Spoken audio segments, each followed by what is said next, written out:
Emmanuel Macron será presidente de Francia 5 años más. Ha vencido con el 58% de los votos frente al 42% que ha conseguido la líder de ultraderecha Marine Le Pen. Macron es el primer presidente en 2 décadas, en 20 años, que consigue renovar mandato en Francia. Pero también es el que ha tenido que ver el mayor ascenso de la ultraderecha en las urnas. Me gusta mucho debatir con Enric Juliana. Enric es un analista muy inteligente y que influye. El presidente del gobierno, de hecho, lee sus artículos en La Vanguardia y en los últimos años Juliana se ha convertido en un representante intelectual incuestionable del moderantismo progresista. Hay en él también una pose estética muy de esta época. En su momento recuerdo que Juliana afirmó que una vez se habían normalizado los pantalones vaqueros, las camisas y en general la ropa informal entre los nuevos políticos de izquierdas, para él llevar traje y corbata era una declaración política de principios. Indudablemente vivimos tiempo de cierta banalidad estética y política. ¿Cómo habrá sido la cosa para que hasta un tipo como yo, el político que peor y con menos talento vestía del hemisferio occidental, tuviera que dejarse disfrazar en el Vanity Fair en una ocasión? Gloriosos tiempos aquellos en los que la belleza política era un pañuelo palestino y una guerrera de estilo vietnamita con amplios bolsillos para guardar el tirachinas y cartas de amor con citas de Rosa Luxemburgo. Pero en fin, volvamos a Juliana y a las elecciones en Francia, que me estoy haciendo mayor y me voy por las ramas. Protegido por su traje y su corbata de eurocomunista de derechas, Juliana escribió anoche en Twitter: después de lo de este domingo en Francia, lo del PP y Vox se aleja más todavía del marco europeo y ahora viene Andalucía. Los alumnos de Romà y Beccaria, el Andreotti gallego, deberían hilar fino. Les voy a hacer la traducción Juliana Román Paladino. Los alumnos de Romà y Beccaria, el Andreotti gallego, son Feijóo y su equipo, a los que Juliana regala la consideración de moderados a la vez que les hace propietarios de una sutileza italiana de la que, en mi modesta opinión, carecen. Lo que hay en realidad detrás del análisis de Juliana es un deseo que comparten muchos dirigentes del PSOE y de la progresía mediática. Sueñan con un PP democrático que vuelva a los grandes acuerdos de Estado con el PSOE y parece como si les estuvieran diciendo al Partido Popular: ¿veis lo mal que le ha ido a Le Pen y lo bien que le ha ido a Macron? Volved por favor a la lógica del bipartidismo, que en Europa soplan vientos moderados. ¿Sabéis cuál es el problema? El problema es que este deseo choca con la realidad. En Francia, la ultraderecha ha cosechado el mejor resultado de su historia y, lo que es peor, ha sido normalizada por los medios de comunicación, incluso por los medios de comunicación progresistas. La ultraderecha ha logrado además contar con 2 poderosas candidaturas que les ha permitido repartirse los papeles y hemos asistido a que nada menos que en Francia la progresía social-liberal llamaba a Mélenchon, el único candidato de izquierdas que pudo haber disputado la presidencia, agente de Putin, y se negaba a ofrecerle sus votos para que pasara a la segunda vuelta. Eso es lo que ha ocurrido en Francia. Y si venimos a España, lo que tenemos es que la ultraderecha ya gobierna en Castilla y León, mientras los poderes mediáticos dicen que al fin y al cabo Vox es como Podemos pero en la derecha, y en todo caso Vox es siempre preferible a los independentistas. Si los números dan, y podrían dar, la ultraderecha gobernará en Andalucía y gobernará en todos aquellos territorios donde sumen con el Partido Popular, incluido en España, ante la alegría de poderosos sectores de la judicatura, de las fuerzas y cuerpos de seguridad del Estado y de las televisiones más importantes, y por supuesto también para alegría de algunos grupos económicos. La ultraderecha hoy es mucho más poderosa en Francia, en Europa y en España. Pensar que la mejor garantía electoral es agitar el miedo ante Vox, ofreciendo el moderantismo del PSOE, como hizo en su momento Pedro Sánchez, creo que es un error que puede costar muy caro a nuestra democracia. Bienvenidas y bienvenidos a La Base.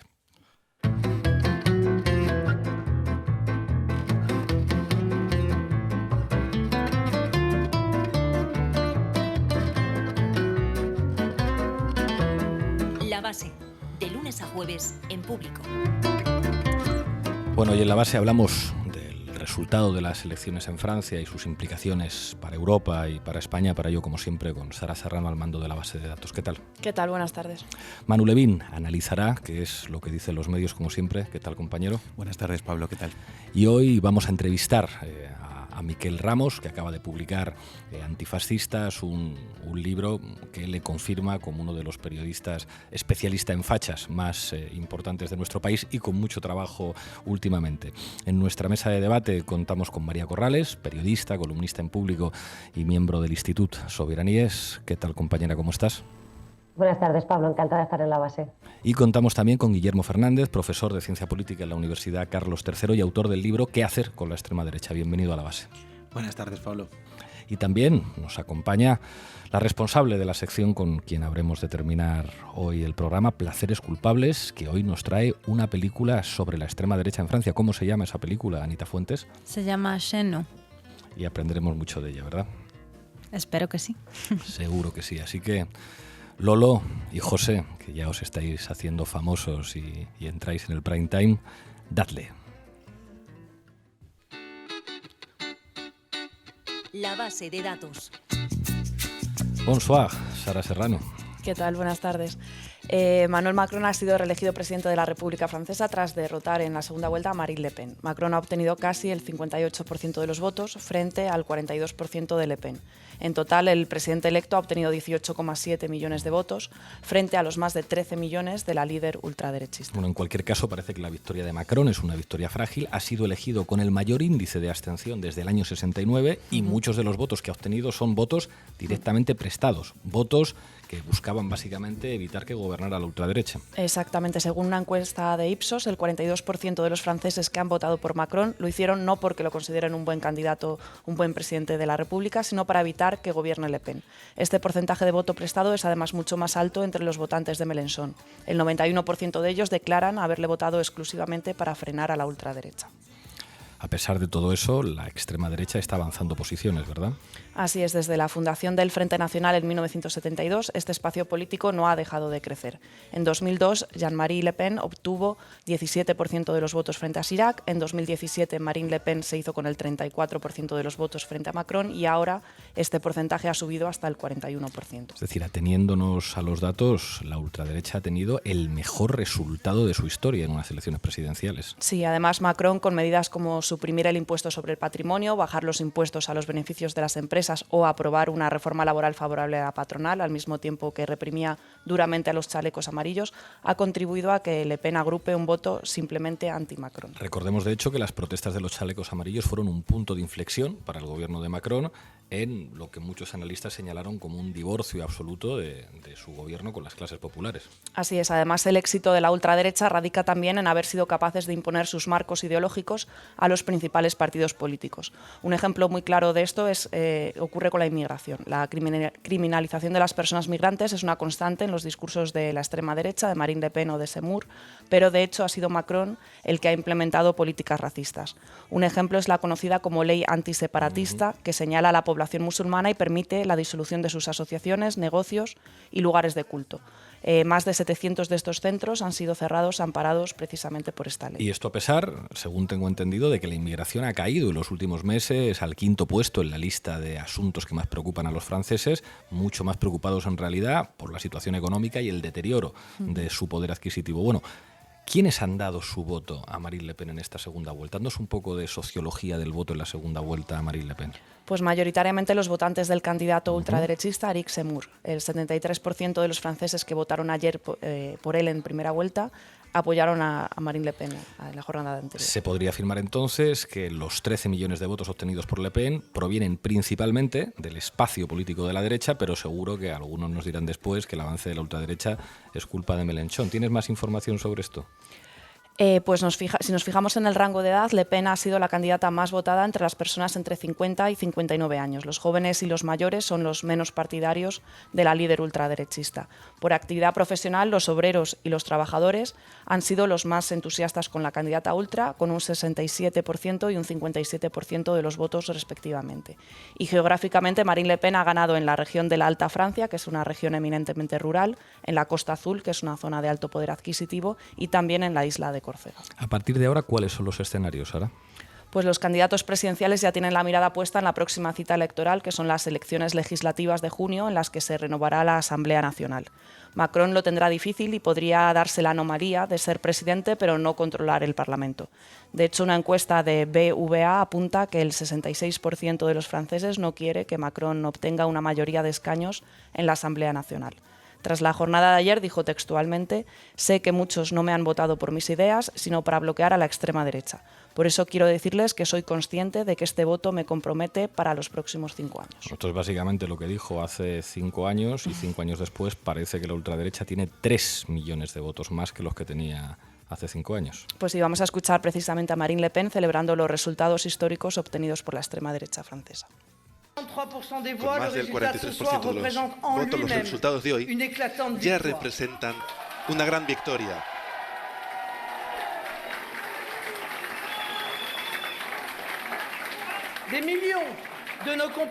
Millones de nuestros compatriotas han decidido el cambio y el agrupamiento nacional. Por eso quiero dar las gracias de la forma más profunda a los que me votaron en la primera ronda y a los que en millones se han unido a nosotros en esta segunda ronda.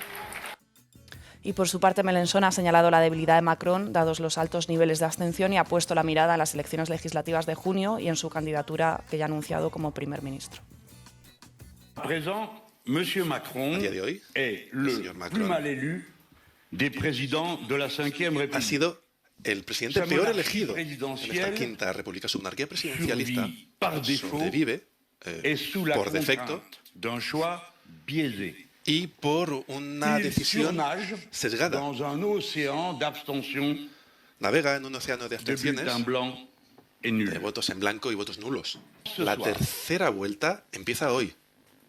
Les 12 et 19 juin ont lieu les élections législatives. El 12 y el 19 de junio tendrán lugar las elecciones legislativas. Pueden Pueden vencer al señor Macron y elegir otro camino.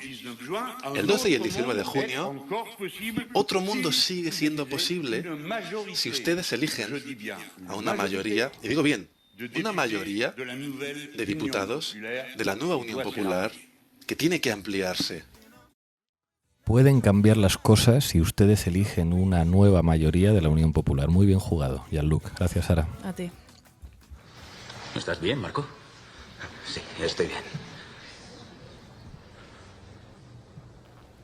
¿Os acordáis aún de la pregunta que surgió al principio en la clase?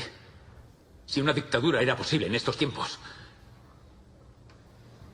Pues es lo que acabamos de ver. Fascismo. Manu Levín, ¿qué nos traes? Escuchábamos un fragmento de La Ola. ¿Qué tal, Pablo? Buenas tardes. Vamos a analizar cómo tratan los distintos bloques mediáticos en España la victoria de Macron frente a Le Pen y frente a una ultraderecha más fuerte que nunca. Dale, Lolo. Titulares al banquillo.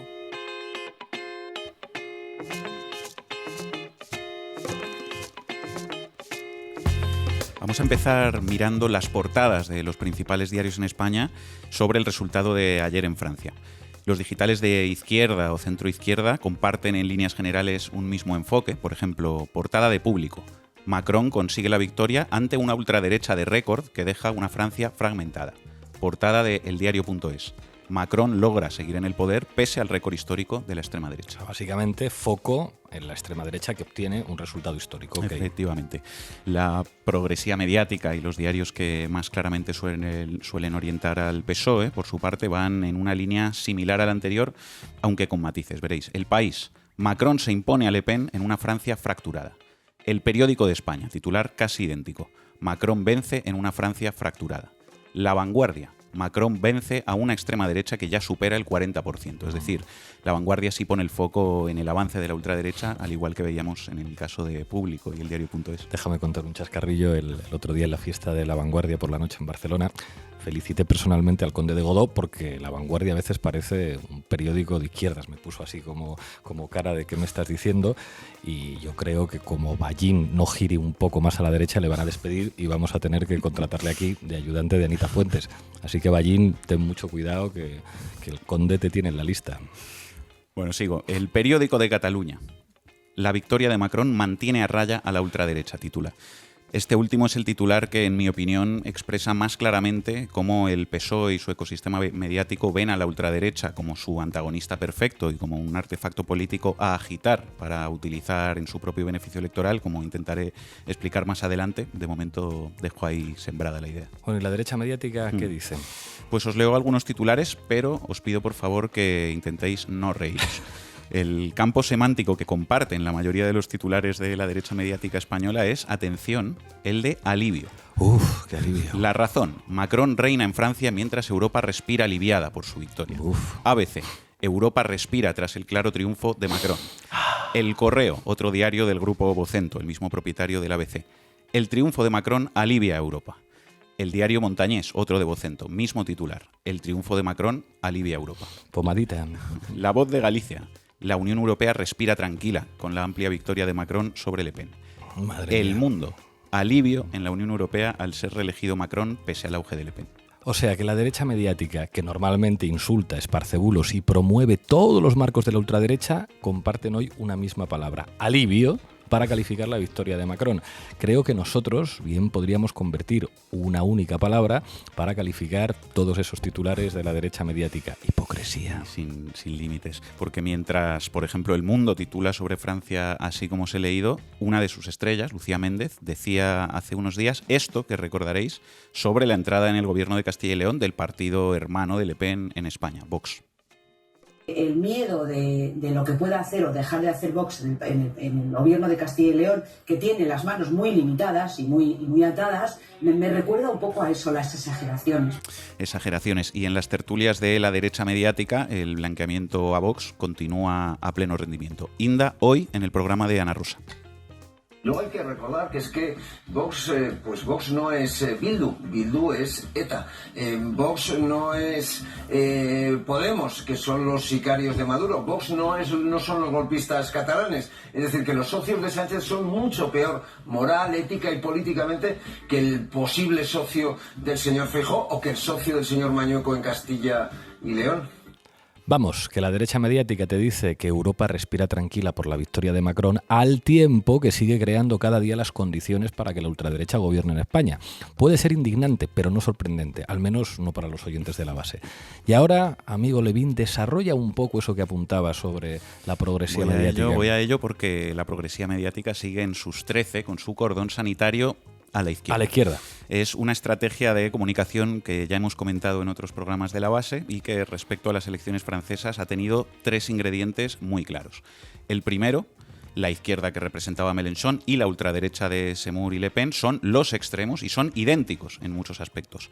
Todavía hoy siguen con lo mismo. Ignasi Guardens esta mañana en la SER. Hombre.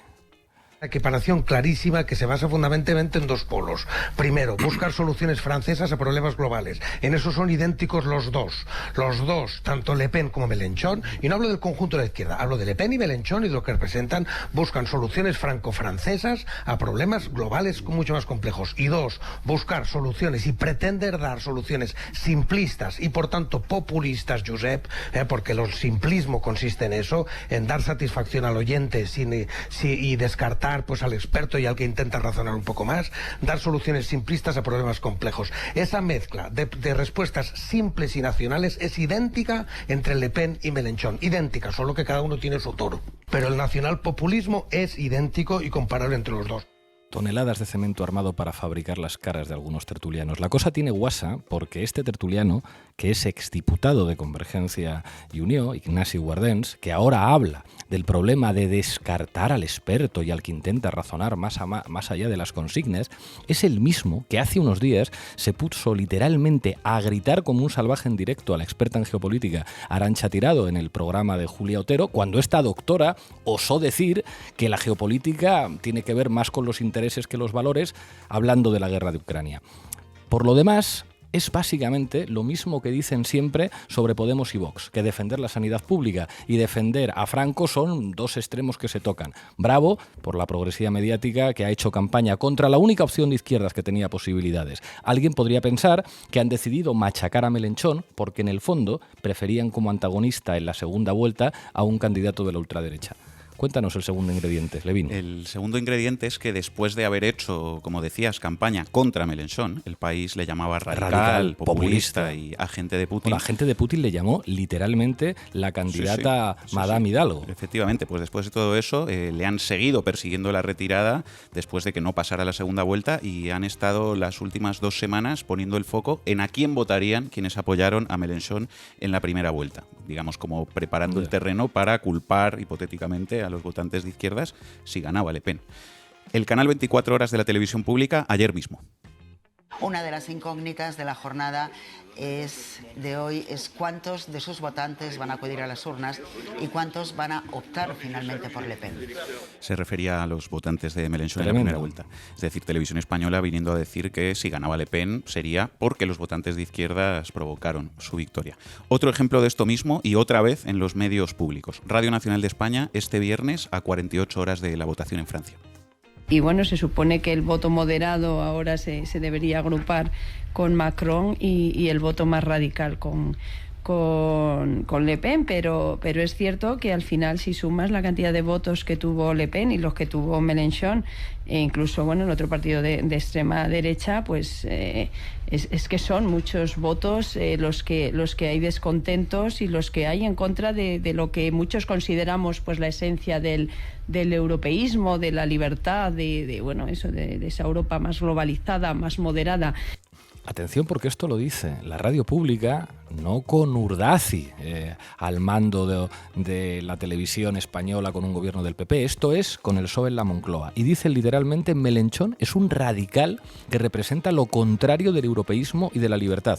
Y lo lógico es pensar que sus votantes se agrupen en torno a Le Pen, algo que ha quedado desmentido por todos los estudios. ¿Esto cómo se llama? Pues básicamente un cordón sanitario progre contra la izquierda. Calificar a esta gente de colaboracionistas con el avance de la ultraderecha empieza a ser algo bastante moderado y corto. Bueno, el tercer ingrediente de la posición de la progresía mediática del que os quería hablar tiene que ver con lo que os decía antes sobre la portada del periódico de Cataluña, que tenía como titular, os recuerdo, Macron mantiene a raya a la ultraderecha. Es la idea que parece dominar la estrategia del PSOE y de su aparato mediático en relación a la ultraderecha, que consiste en considerar que Le Pen, Vox y la ultraderecha en general funciona como el antagonista perfecto de quienes representan el statu quo, que puede ser Macron en Francia o puede ser Sánchez en España, y por lo tanto cabe inflar su presencia y su discurso colocándolo como adversario para que los socialliberales ganen votos en unas elecciones. Es decir, es básicamente la estrategia que ya utilizó hace muchos años François Mitterrand, que lo que hizo fue hinchar y agrandar todo lo posible a la ultraderecha de Jean-Marie Le Pen, Jean-Marie Le Pen, que es el padre de Marine Le Pen, convencido de que lo más efectivo para que los socialistas ganaran las elecciones era generar un voto útil contra la amenaza de la ultraderecha. Correcto. Bueno, ahora el Partido Socialista francés prácticamente no existe y el nuevo Frente Nacional es quizá el partido más consolidado de Francia. Esto, como dices, lo hizo en su momento Mitterrand en Francia, pero lo ha hecho también Sánchez en España. Y quiero que recordemos algunos momentos de la entrevista viral que Jordi Évole le hizo recientemente a Iván Redondo, que venía de ser el principal asesor de Pedro Sánchez. Pone el primer corte, Lolo. ¿Ustedes jugaron con el miedo a Vox para ganar las elecciones? Lo que hablo es de 3 emociones. La primera que coloca es el miedo. Sí, pero miedo, rechazo y esperanza. Las 3 son importantes. ¿El miedo lo colocaron ustedes en el marco del votante de izquierdas? ¿El miedo a Vox para que les votasen a ustedes? No. La campaña del 28 de abril se gana con un mensaje que se llama La España que quieres. Sí, pero que es una España basada en la esperanza. Y por supuesto, Redondo, yo estoy convencido que usted sabe que si usted salía a la calle en esa campaña, ese eslogan que usted me acaba de recordar no se lo hubiese repetido ni un ciudadano. Y en cambio, la idea de voy a votar en estas elecciones al PSOE para que no gane o no salga Vox, estoy convencido que ahí podría haber mucho más acuerdo entre mucha de la gente que les votó. Bueno, te diré una cosa, no estoy de acuerdo. No estoy de acuerdo. Pues ustedes convocaron elecciones 5 días después del acto de la Plaza Colón, en la que se evidenció la fuerza que podía tener la derecha en España, y en este caso una derecha muy escorada hacia los posicionamientos de Vox. Casual no tenía que ser eso. En fin, Jordi Évole, demostrando que es más listo que el hambre, poniéndole el cascabel al gato de la estrategia del PSOE de inflar a muerte a Vox como principal garantía del éxito electoral del moderado Pedro Sánchez. Así para es. que nadie se olvide de cuál fue el papel del PSOE en el crecimiento de la extrema derecha en España. Además, Évole puso un ejemplo concreto a Iván Redondo sobre cómo se materializó esa estrategia en aquellas elecciones. A ver. Vamos a escucharlo cuando lo tengamos. Le pongo otro ejemplo de por qué muchas personas creen que ustedes sí que utilizaron el efecto Vox para ganar esas elecciones. Llamó mucho la atención que en esa campaña electoral Pedro Sánchez no quisiese ir al debate de Televisión Española porque no estaba Vox. ¿Qué pretendían con eso? Vox era extraparlamentario. Mira, la incidencia de Vox en la campaña del 28 de abril, que es la que estamos hablando en este momento, bajo mi punto de vista es mínima. Te recuerdo además que habían tenido una pequeña representación en Andalucía. Si es mínima, ¿por qué ustedes se empeñaron en que Vox estuviese en los debates? Mira, nosotros teníamos una estrategia bien clara, la implementamos y te diré algo sobre las estrategias, que no se pueden contar.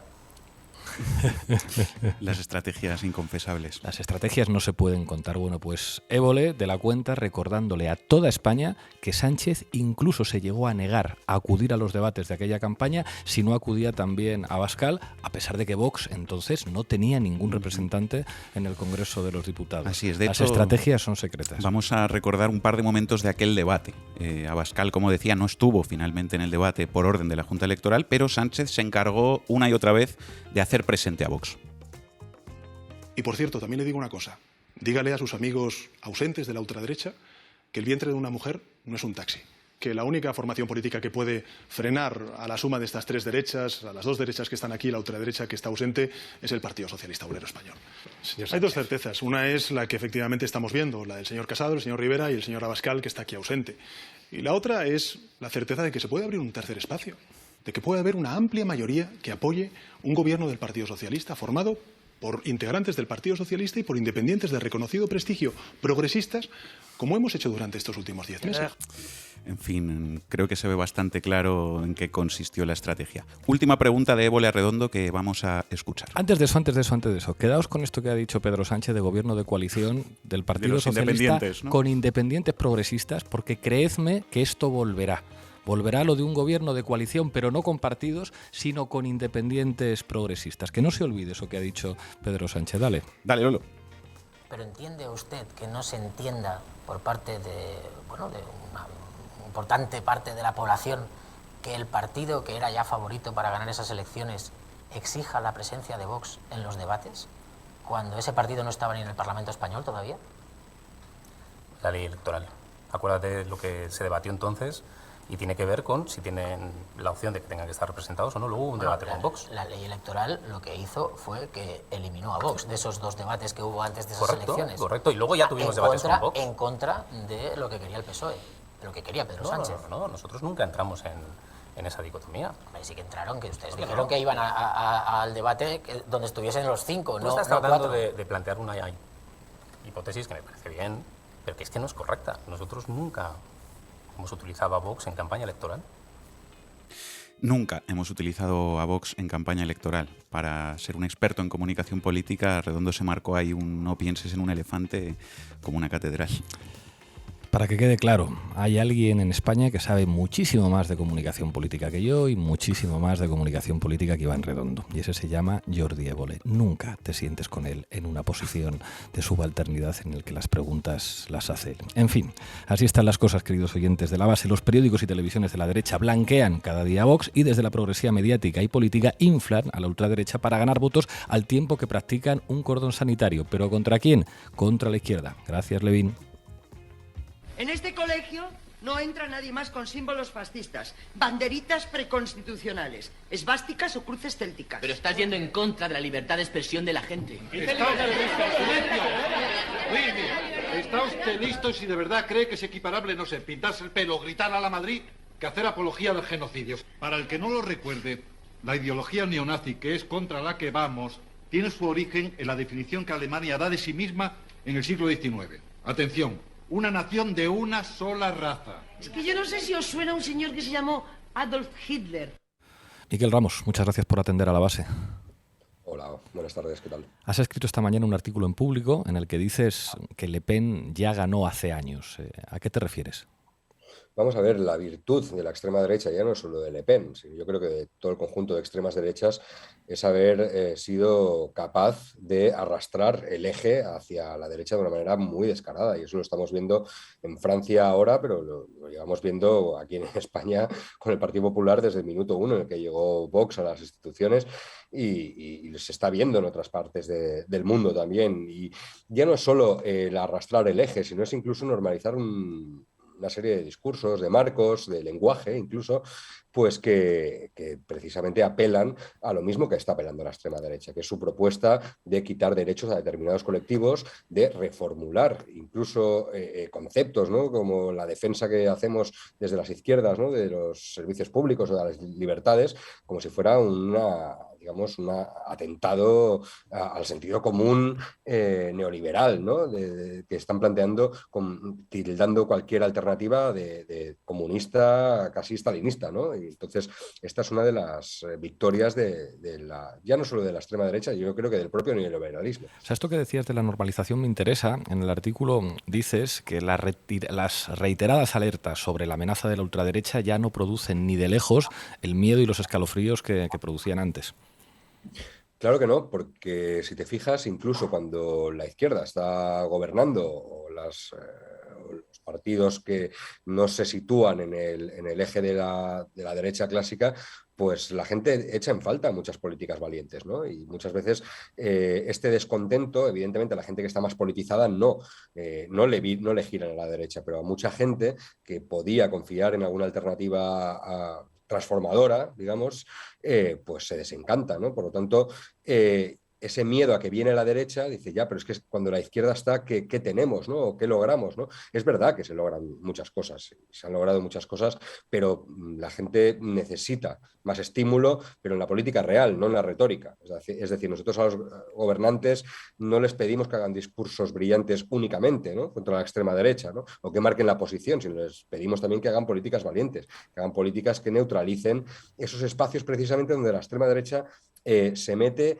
y capta cierto descontento proponiendo soluciones fáciles a problemas complejos y que en realidad no solucionan los problemas de la gente, que es lo que en realidad la extrema derecha, por mucho que se disfrace de obrerista o de clase trabajadora, siempre ha estado al servicio de las élites y sus programas siempre son en favor de las élites. Esto que dices me interesa mucho porque haces una crítica en el artículo a Fusaro y al rojipardismo, que muchas veces presentan a Le Pen como la defensora de unos derechos sociales a los que habría renunciado la izquierda. ¿Explica esto? Vamos a ver, que alguien desde la izquierda crea que la extrema derecha, cuando se disfraza de obrerista, está haciendo bien su trabajo, vamos, es que no conoce a la extrema derecha. Desde el nacimiento de la extrema derecha se ha tratado de disfrazar de obrerista, de arrebatar las banderas sociales y obreras a la izquierda. Y bueno, a veces ha funcionado, pero yo creo que la izquierda ha sido siempre muy consciente de que esto era un disfraz. Que en el siglo XXI haya cierta izquierda, además ilustrada, que vuelva a picar, pues resulta bastante alarmante, ¿no? Y resulta también incluso muy significativo de esa victoria de la extrema derecha, que ha sido capaz precisamente de arrastrar a gente politizada de izquierdas, ¿no? A aceptar determinados planteamientos. Además, lo decía esta mañana un tuitero, no recuerdo quién era, si era Lavín o quién era, que decía que bueno, que estos cantos de sirena, ¿no? De apelar al soberanismo o a ciertas palabras que realmente luego en la práctica no significan nada, ¿no? Luego la extrema derecha lo que propone precisamente es un proyecto de Estado y un proyecto político que deja fuera a una gran parte de la población, ¿no? Que quita derechos a una parte de la población, ¿no? Que lo puede trufar de toda la retórica, digamos, nacional o obrerista que quiera, pero que en el fondo no soluciona los problemas de la gente y mucho menos de la clase trabajadora. Última pregunta. En el artículo señalas también la criminalización de la izquierda que se da por parte de sectores socialliberales, hemos visto a Ana Hidalgo llamar agente de Putin a Melenchón, y digamos cómo el término populismo se utiliza por parte de sectores, digamos, del ámbito socialdemócrata tradicional para criminalizar a lo que en Francia parece que ha sido la única oposición real a lo que representa la ultraderecha por un lado y por otro las políticas neoliberales, que era la Francia insumisa. Explícanos esto.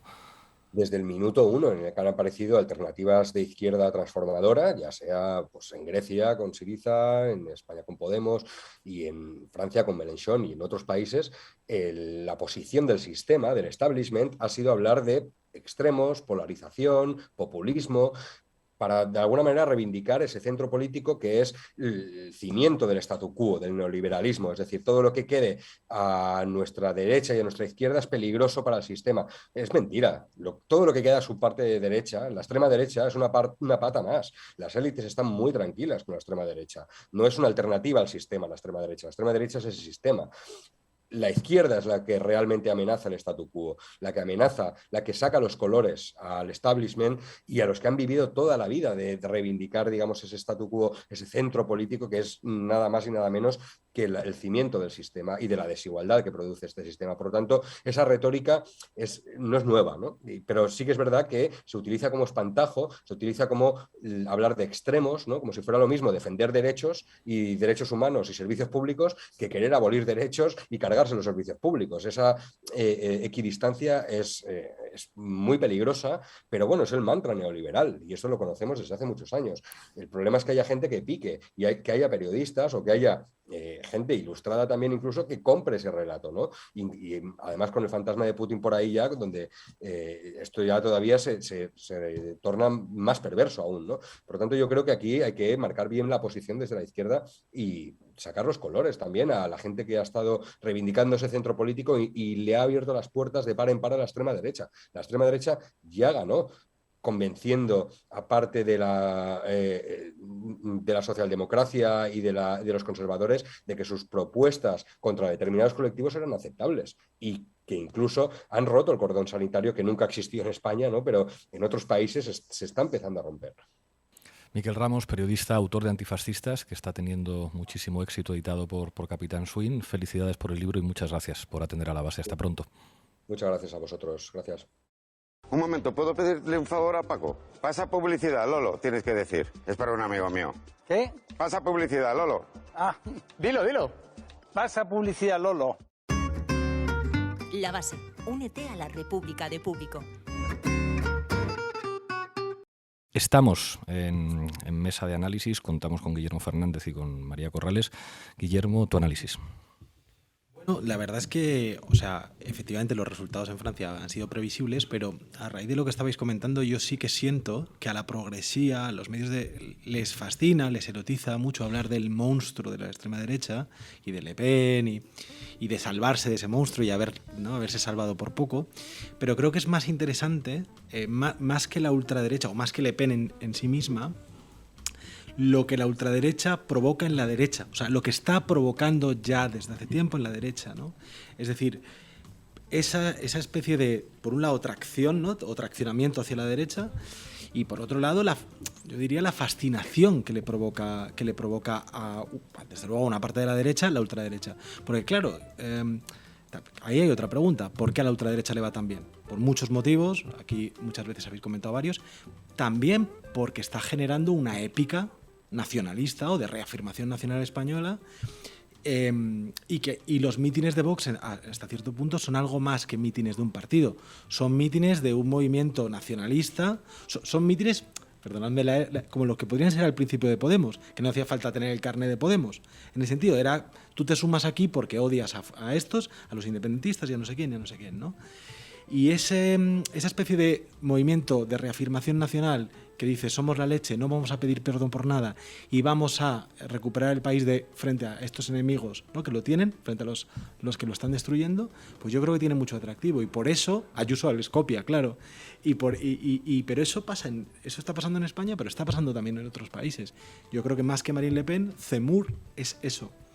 O en Italia, Fratelli d'Italia. Es decir, en muchos países ya la derecha está seguro acomplejada con la ultraderecha y la ultraderecha está reemplazando a la derecha, ¿no? Y yo creo que eso es lo que está de fondo y lo que es preocupante, ¿no? Y lo que vale la pena pensar, vale, ¿por qué? O sea, tienen apoyos mediáticos, tienen apoyos de dinero, tienen muchos apoyos. Pero a nivel de, no sé, también discursivo y también de épica, ¿qué está haciendo esta gente?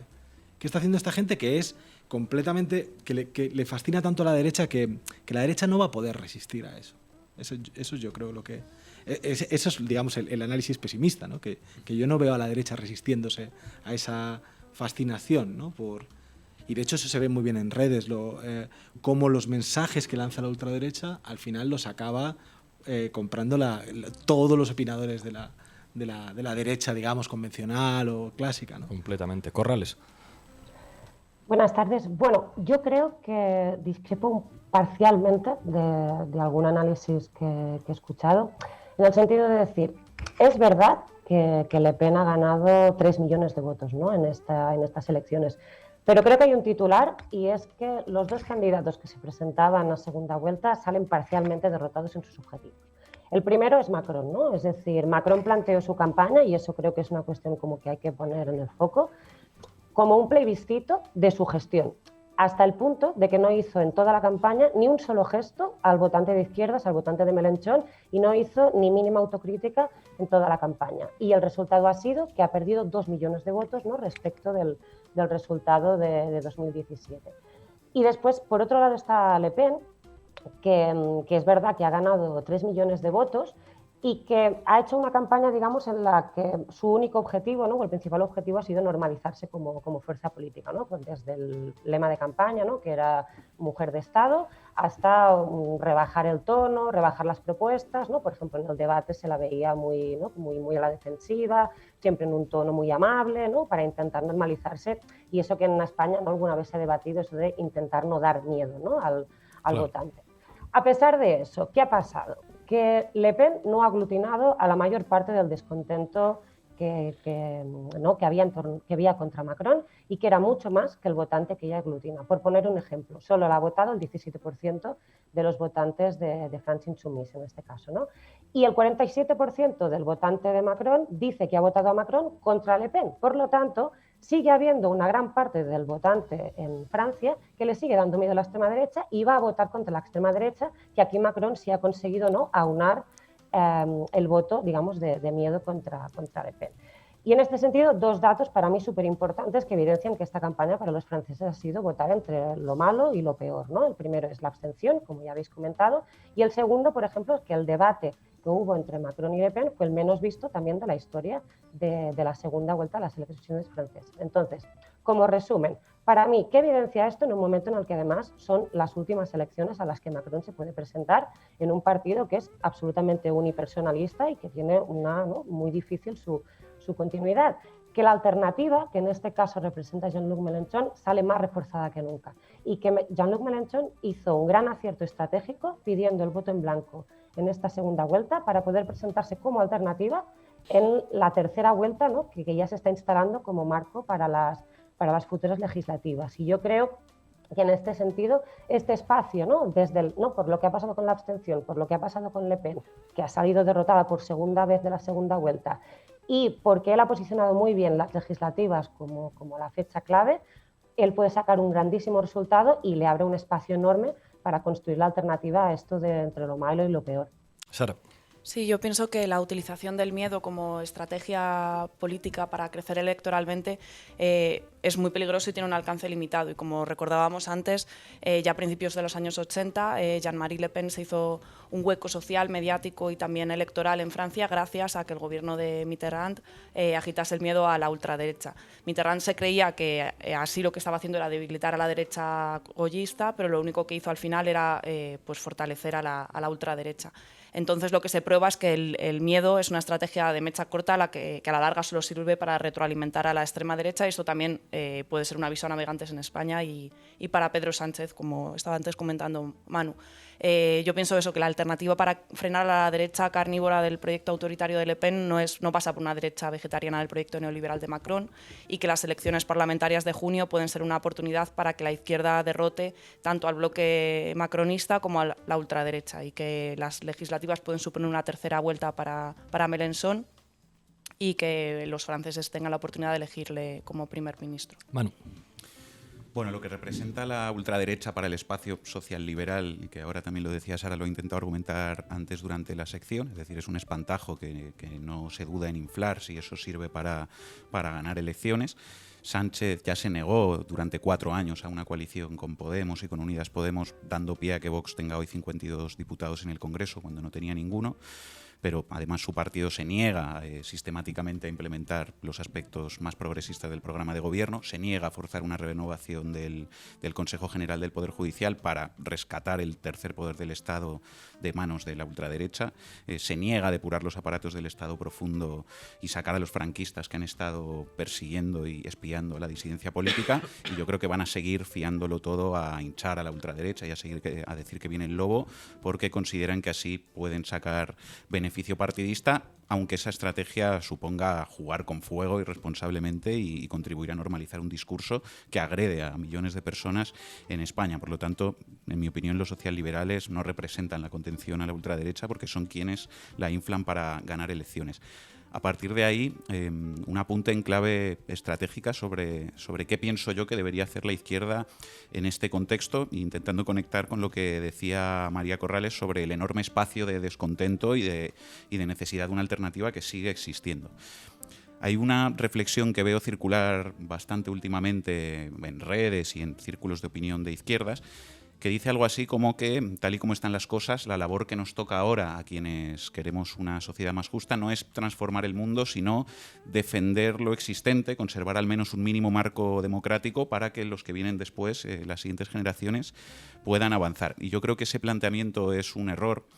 Creo que el marco de la defensa de la democracia liberal y del statu quo frente a la ultraderecha es un marco conservador en el que la izquierda no tiene nada que ganar y que además regala a la ultraderecha todo el espacio de la impugnación de lo existente, que además es una ficción, porque la ultraderecha no representa la impugnación de lo existente. Esto además se junta con otro marco que me parece un error por parte de la izquierda, que es el que dice que la ultraderecha crece por culpa de las políticas neoliberales, porque en ese marco parece que la ultraderecha representa a los sectores subalternos y a los perdedores de la globalización y del sistema económico, cuando la realidad es que lo que representa es la versión más descarnada de las patronales y del capitalismo, y como mucho, si me apuras, en el caso de Le Pen y de sus planteamientos proteccionistas y soberanistas, lo que representa es a un determinado sector de las élites, digamos, de las viejas élites capitalistas nacionales, que han entrado en contradicción con élites transnacionales que no pagan impuestos, que operan en paraísos fiscales y que despliegan, digamos, una competencia desleal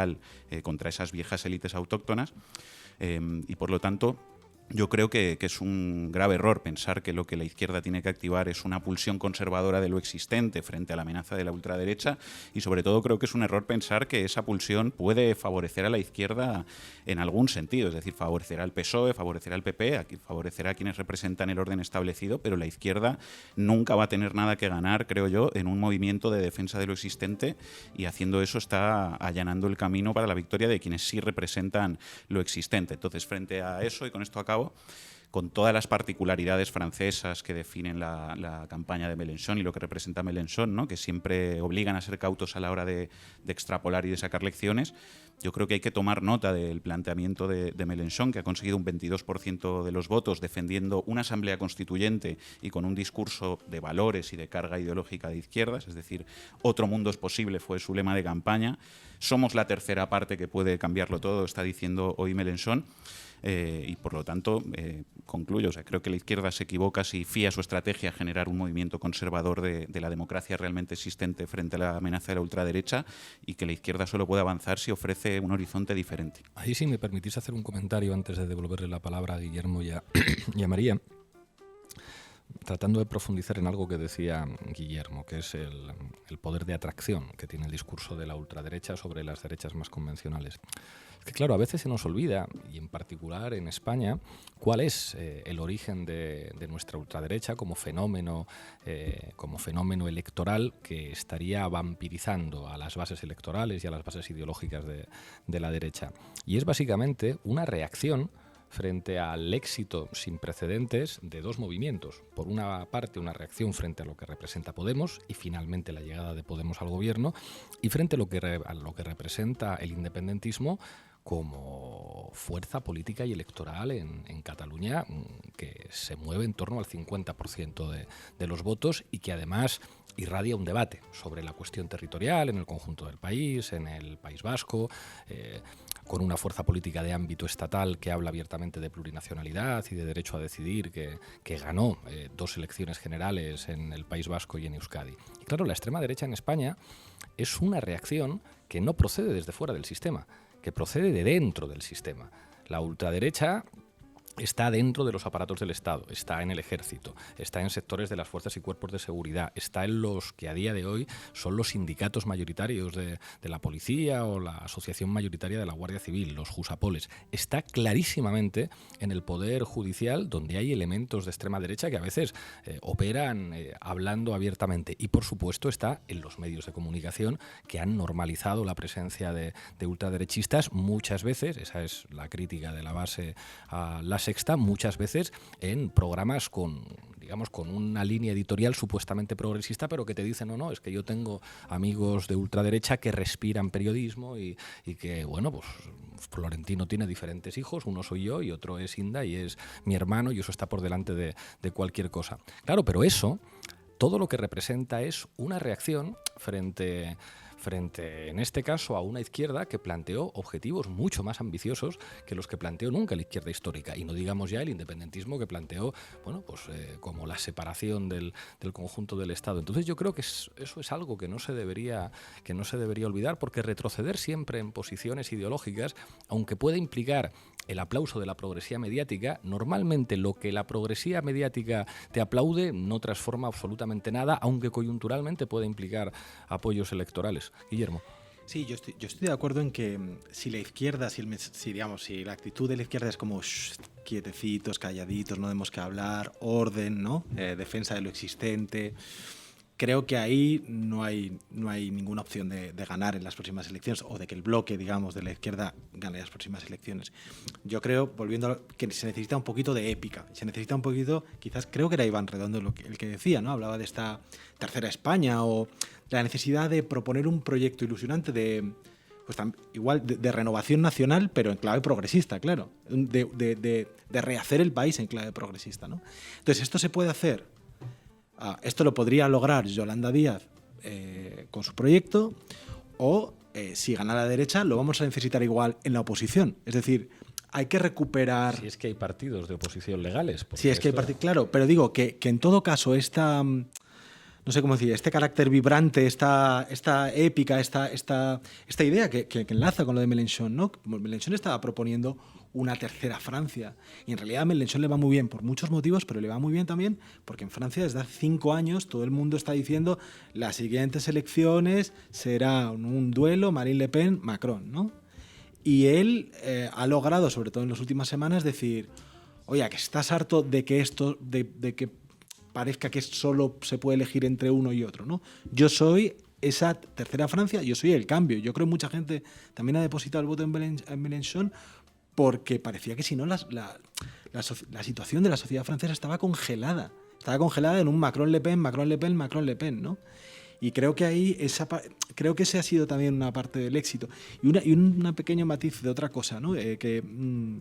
Sobre la propia Le Pen, ¿no? Que yo creo que representa una anomalía respecto al ámbito de las derechas radicales europeas, en el sentido de que Vox, Fratelli d'Italia, Chega en Portugal, ¿no? Todos están con una oferta política que es conservadurismo moral, liberalismo económico, nativismo en lo nacional, ¿no? Y ya está. Y eso parece que es lo que lo peta, ¿no? Y Marine Le Pen no es exactamente eso, ¿no? Zemmour era eso también. Por eso Zemmour le encantaba a Vox. Marine Le Pen parecía un reducto del tipo de extrema derecha de la década pasada, ¿no? Claro, de la derecha, que el tipo de discurso que llevó a Salvini a resucitar la Lega o que llevó a Marine Le Pen a resucitar el Frente Nacional, que en el año 2007 estaba muy mal, ¿no? Que era un discurso mucho más soberanista contra Bruselas, más social, se abría más en temas sobre homosexualidad, sobre...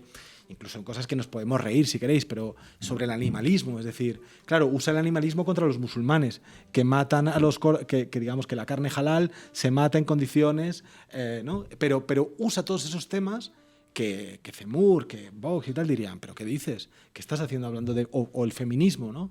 Feminismo contra los musulmanes, claro, pero eso, mientras que Vox o la propia Marion Maréchal Le Pen te dicen, no, el feminismo es... eso que se ha inventado la izquierda cuando ya no le queda la guerra de clases, ¿no? Se ha inventado la guerra de sexos. Entonces, Marine Le Pen es una anomalía. Ahora, a Marine Le Pen le ha ido bien.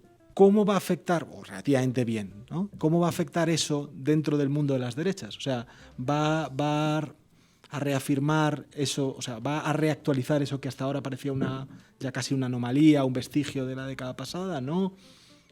Yo lo veo difícil, porque creo que el modelo para todos estos países es Hungría y es Polonia. Y Hungría y Polonia son liberalismo, o sea, business friendly, nativismo, ¿no? Contra inmigrantes y ultraconservadurismo moral. Entonces creo que Marine Le Pen se va a quedar así como una, no sé, como un asteroide ahí, como una excepción, vamos. María. Muy de acuerdo en un par de análisis que habéis comentado, tanto para los aprendizajes de la izquierda como los aprendizajes de la derecha. Yo creo que hay dos aprendizajes clarísimos de la campaña de Mélenchon y del resultado de las elecciones francesas. El primero es que no se gana a la extrema derecha pareciéndose a la extrema derecha o comprándole los marcos y los debates a la extrema derecha. Y eso vale para la izquierda y vale para la derecha. Es decir, todos recordamos, por ejemplo, en el caso de la derecha, a Pécresse, ¿no? En un momento dado, que empezó a hablar de la gran sustitución, ¿no? Comprando uno de los significantes más importantes dentro del eje de extrema derecha. En ese momento esta señora estaba, si no recuerdo, como a un 18 o 20%, se ha quedado por debajo del 5%, ¿no? Hasta el punto de que no va a recuperar ni su dinero. Pero en el caso de la izquierda creo que también es importante. Ha habido alguna tentación en algunos sectores de decir que a Mélenchon le ha ido bien porque se ha olvidado de hablar de feminismo, porque se ha olvidado de hablar de transición ecológica o porque se ha olvidado de hablar de algunas de las agendas, ¿no? De lo que cierta izquierda habla como la izquierda progre o las demandas identitarias contra las demandas materiales. Y eso no es cierto. De hecho, en el último meeting de Mélenchon, si lo recuperáis, más de la mitad del discurso habló de transición ecológica y habló de feminismo y, de hecho, durante toda la campaña puso muy en valor, por ejemplo, las políticas del Ministerio de Igualdad en España en varios de los debates y en varios de los mítines. Por lo tanto, Mélenchon no puso unas demandas por encima de otras ni compró en una sociedad que está mucho más derechizada en sus debates que la española ese marco del debate, ¿no? Sino que intentó desbordar, incluyendo sus demandas, desde una posición popular y claramente nacional popular en este sentido, ¿no? Y la segunda cuestión es lo que decía Manu, en lo que estoy absolutamente de acuerdo. Venimos de un tiempo en el que parece, ¿no?, que el análisis de cierta izquierda en Europa es que, bueno, que hay que mantener las cosas tranquilas, que la gente no quiere sobresaltos, que la gente que confunde, ¿no?, la idea de generar un orden político nuevo, que se podría ser una aspiración legítima, a mantener lo existente. Y yo creo que una de las lecciones de Mélenchon es que eso no gana en Europa, ¿no? Y que no gana en un contexto de crisis y que no gana en un contexto, y especialmente en el español, en el que la mayoría de los consensos sobre los cuales, digamos, nos regíamos, ¿no?, hasta la crisis del 2008, no se han recompuesto, ¿no? Pablo ponía ahora el ejemplo del independentismo, ¿no? Por ejemplo, la crisis territorial es una de las cuestiones que claramente saltó por los aires y que no se va a resolver en 5 o 10 años, ¿no?, y que está saltando en muchos otros territorios. Por lo tanto, defender lo existente, por ejemplo, en España, ¿qué significa? Defender qué consensos, o sea, defender consensos que en su mayoría ya saltaron por los aires hace mucho tiempo, ¿no? Y yo recuerdo cuando Mélenchon empezó la campaña, cuando dijo lo de que Francia debía salir de la OTAN y cuando tuvo una posición como muy dura en torno a lo que estaba siendo, ¿no?, la posición europea con la guerra de Ucrania. Recuerdo un montón de gente diciendo, se ha suicidado, eso en Francia es incomprensible, nadie le va a votar, pues venga, 22% por defender una posición clara de no alineados, ¿no? En ese sentido no estoy diciendo que las posiciones de Mélenchon sean exportables al 100% en España, pero sí lo que estoy diciendo es que ese argumento pragmático según el cual tú vas haciendo renuncias en función de un resultado electoral que nunca llega, porque después los verdes se han quedado en un 4%, pues a lo mejor no es la mejor estrategia en países donde claramente el descontento va más. Y para acabar, una cosa súper breve, muy de acuerdo con lo que decía Guillermo, Vox es mucho más parecido, ¿no? Y con lo que decía Pablo, a una escisión de las élites, que eso es lo que representaba Zemmour, ¿no? en Francia, y lo que representa también Meloni en Italia, que ya veremos cómo evolucionan las elecciones en este caso en Italia. Lo que pasa es que es verdad que yo creo que Vox hace una cosa bastante curiosa, como que además va cambiando como mes a mes, como que deambula entre un discurso y el otro, ¿no? En función del contexto y en función del marco en el que habla, parece que se dirige a un discurso más populista, ¿no? Digamos, de la escuela Le Pen, o que se dirige, ¿no? a un discurso más de guerra de civilizaciones esencialista de la nación, más como Zemmour, ¿no? Sí, lo que pasa es que aquí coincido con Guillermo, creo que es difícil que Vox vire, ¿no? hacia el aprendizaje de lo que es Le Pen, ¿no? Digamos, incorporando más medidas sociales y contraponiéndose medidas sociales, por su vínculo con las élites, pero también por su tradición católica, ¿no? El hecho de que España sea un país tan vinculado a la tradición católica y que las élites que representa Vox estén tan ancladas aquí, claramente les vincula a un discurso mucho más parecido al de la guerra de civilizaciones de Polonia, de Meloni, ¿no? en Italia o de Zemmour en Francia. Guillermo, y nos vamos a placeres culpables. Una de las cosas que decía María, ¿no? que hablaba de cómo Mélenchon efectivamente había tenido un discurso claramente feminista, claramente ecologista. Yo creo que una de las peores noticias que ha tenido la campaña para la izquierda francesa, ha sido no solo la división, sino la falta de inteligencia de gente como Anne Hidalgo, como los Verdes. Esa ha sido claramente una, pero creo que otra es, y que a lo mejor puede servir para nosotros, que es que por primera vez en Francia creo que el debate woke, izquierda no woke, ha tenido una expresión política partidista que ha sido la candidatura del PCF con Fabien Roussel, ¿no? Porque efectivamente Fabien Roussel obviamente se llevaba mal con Mélenchon, hay cosas personales, pero más allá de lo personal, encontró en esta disputa woke, no woke, ¿no? la legitimidad para decir, yo presento mi candidatura, ¿no? Hablando de, de que hay que comer carne, de que la carne francesa y no sé qué, ¿no? Y creo que eso no ha salido bien, claro, no ha salido bien, pero sería un problema, quiero decir, sería una pésima noticia que aquí, más allá del debate, tuviera también esto expresiones político-partidistas, ¿no? Llega el momento de placeres culpables. Muchísimas gracias, Guillermo. Muchísimas gracias, María, por acompañarnos en la mesa de análisis. Mete cabecera, Lolo.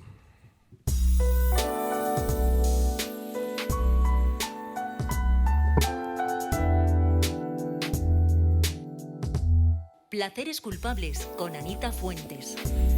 Bonsoir, Anita Fuentes, ¿qué tenemos? Bonsoir, Pablo Iglesias. Pues hoy, continuando con el tema de las elecciones francesas, os traigo una película del director belga Lucas Belvaux, que se titula Chez nous y está disponible en Prime Video. Esta película llegó a los cines en Francia en febrero de 2017, justo antes de la primera vuelta de las elecciones presidenciales de hace 5 años, que culminaron en la primera victoria de Macron. ¿Y de qué va la peli?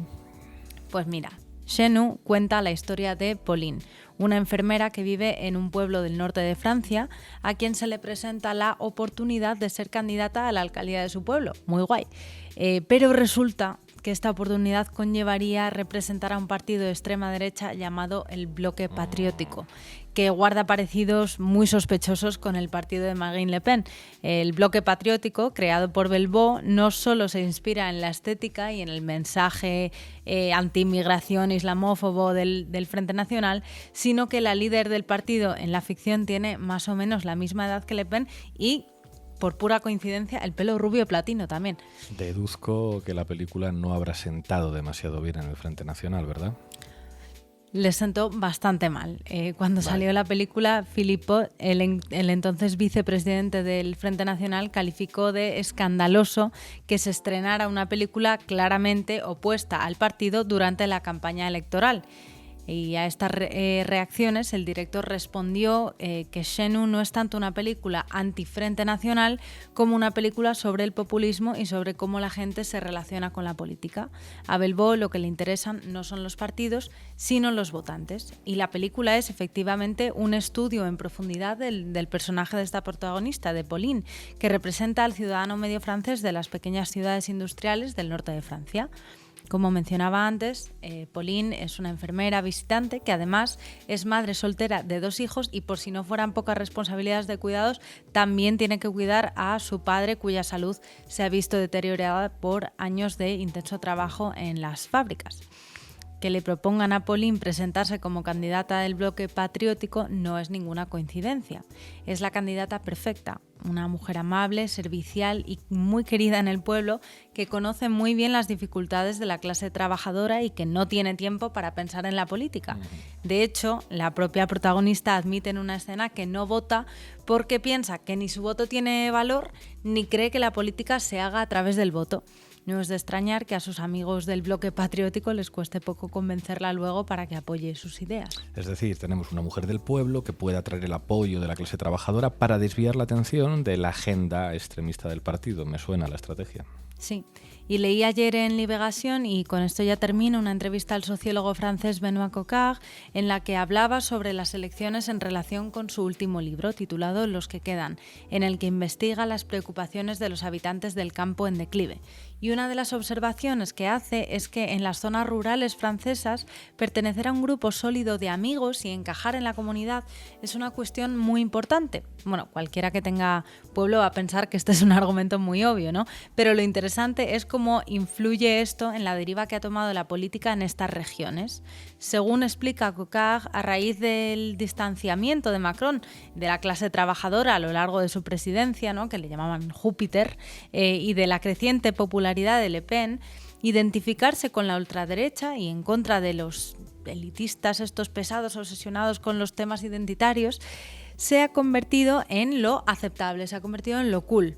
Entonces, ser de derechas, o más bien de ultraderecha, es lo que asegura a la gente en los pueblos un lugar en estas comunidades. E incluso quienes no votan a la ultraderecha en las zonas rurales de Francia, bien por ser descendientes de inmigrantes o bien por tener padres sindicalistas, se abstienen de mostrar oposición pública hacia la ultraderecha, como es el caso de Pauline, que su padre en la película, si la veis, veréis que es comunista.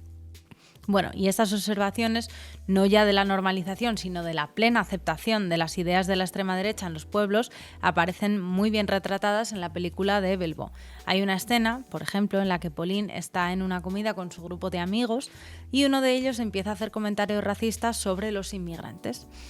Solamente una de las personas sentadas en la mesa, una amiga, parece molesta por estos comentarios, pero cuando manifiesta su opinión, nadie en la mesa la apoya y de hecho la llaman moralista y dicen que es muy irritante, y finalmente termina levantándose de la mesa y marchándose muy enfadada, como haría yo también. Pauline, que es la pacificadora del grupo, la sigue hasta el coche intentando tranquilizarla, pero cuando su amiga le dice que está harta de aguantar a estos burgueses, Pauline le contesta: ahora eres tú la que está siendo racista. Y le dice la amiga: ¿racista cómo? Y dice: pues racista porque está siendo antifrancesa. En fin, y como esta escena hay muchos otros ejemplos en la película, perlas, de cómo los discursos de extrema derecha han conseguido calar en los pueblos de Francia. Bueno, pues a la vista de los resultados en las elecciones francesas parece que habrá que ver esta película, ¿verdad? Pues efectivamente, yo la recomiendo. Gracias, Fuentes, eres buena. Hasta la semana que viene. Hasta el lunes. Bueno, llegamos al final del programa. Hoy es 25 de abril, es un día muy importante para la democracia en Portugal, es el día de la Revolución de los Claveles y también para la democracia italiana. Il 25 de aprile non è una ricorrenza, ora è sempre resistenza, y vamos a clavar con una canción patriótica y antifascista italiana, con Fischia il vento, interpretada por los Modena City Ramblers, que no vais a poder escuchar, ya lo sabéis, aquí en YouTube, que tendréis que escucharla en iVoox o en Spotify o en Público. Y aquí nos veremos mañana, un día más en La Base. Hasta pronto.